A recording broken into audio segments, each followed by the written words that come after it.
Bonjour, je m'appelle Marie Pelculière, je suis actuellement en double diplôme architecte-ingénieur entre l'école d'architecture de Montpellier et l'IMT Mindalès. Ce parcours m'a appris à croiser deux visions, l'architecture attentive aux usages, à l'espace, à l'intention, et l'ingénierie, tournée vers la technique, les performances et les outils. Ce que j'aime, c'est pouvoir suivre un projet de bout en bout, du premier croquis jusqu'à sa concrétisation. Depuis le début de mon cursus, la question environnementale est au centre de ma démarche. Je cherche à comprendre comment construire mieux, comment construire autrement, avec moins. À chaque étape, je m'interroge sur l'impact réel de ce que l'on propose. C'est cette volonté qui m'a menée chez Eugénie, un bureau d'études en haute qualité environnementale engagé dans la ville de Lyon.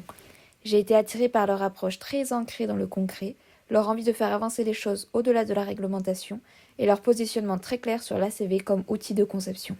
L'analyse du cycle de vie, ou ACV, mesure l'impact environnemental d'un bâtiment sur toute sa durée de vie. Elle intègre tout, matériaux, énergie, transport, usage, déchets, mais aujourd'hui elle est souvent utilisée trop tard, juste pour valider les seuils de réglementation. Les outils sont complexes et les données arrivent trop tard pour peser sur les choix du projet. Et c'est ainsi que l'ACV perd de sa force sur les choix de conception. Chez Eugénie, l'ACV se faisait en fin de projet, avec le logiciel de simulation Pléiade, complet mais très lourd. Elle prenait jusqu'à 10 jours une fois les plans figés. J'ai étudié les méthodes de l'équipe pour identifier ce qui coinçait.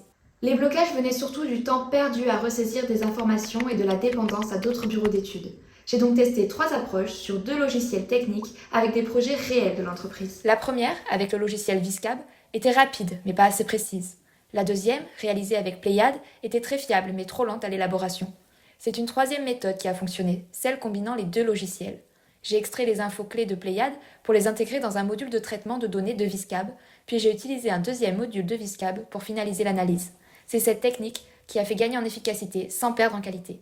À partir de cette démarche, j'ai structuré une méthode simple et reproductible. J'ai créé une bibliothèque de macro-composants fiables, réutilisables d'un projet à l'autre sur le logiciel de Viscab, et des fiches pratiques, claires et visuelles, pour guider l'équipe d'Eugénie sur chaque étape, du choix des outils à la saisie des données. Finalement, on arrive à faire une ACV complète, réalisable en une journée. Cette méthode permet à Eugénie d'intégrer l'ACV dès les premières phases du projet, au moment où les choix sont encore ouverts. Elle transforme l'ACV en vrai outil de conception et renforce aussi la compétitivité de l'entreprise.